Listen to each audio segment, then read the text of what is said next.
പടവെട്ടും പത്തിനാഥ ചേകവർ വാർണപ്പള്ളി എന്ന നൂറ്റാണ്ടുകളുടെ ഈഴവ പാരമ്പര്യം ഉള്ള തറവാട് കാരണവർ കായംകുളം സൈന്യാധിപൻ.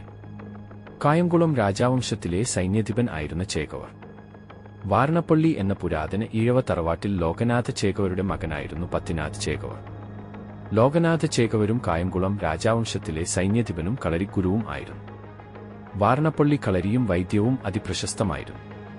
അവർ സംസ്കൃത പണ്ഡിതന്മാരും കളരി ഗുരുക്കന്മാരും ആയുർവേദ വൈദ്യന്മാരും ആയിരുന്നു. അതിലെ പ്രധാനി ആയിരുന്നു പതിനാഥ ചേകവർ. കായംകുളം എന്ന നാട്ടുരാജ്യം അത്രത്തോളം സൈന്യശക്തിയിൽ വളരാൻ കാരണം അദ്ദേഹം ആയിരുന്നു. രാജാവ് അദ്ദേഹത്തെ പടവെട്ടും എന്ന കീർത്തി നാമം നൽകി. മാർത്താണ്ഡവർമ്മ മഹാരാജാവും തിരുവിതാംകൂർ രാജ്യം വ്യാപനം നടത്തുന്ന സമയം കായംകുളം കൈയടക്കാൻ ശ്രമിക്കുന്നു. എന്നാൽ സൈന്യം ശക്തമാണെന്ന് മനസ്സിലാക്കി മറ്റൊരു ചേകവനെ സൈന്യത്തിലെ നായകൻ ആക്കി. അദ്ദേഹം ആണ് രാഘവ ചേകവർ. പിന്നീട് രണകീർത്തി എന്ന കീർത്തി നാമം നൽകി മഹാരാജാവ് വിളിച്ച രണകീർത്തി ചേകവർ.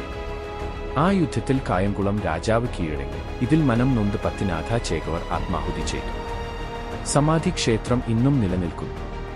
പൂർവിക ആരാധന ഈഴവരുടെ പാരമ്പര്യം ആണല്ലോ. ആ മഹാത്മാവിനു പ്രണാമം.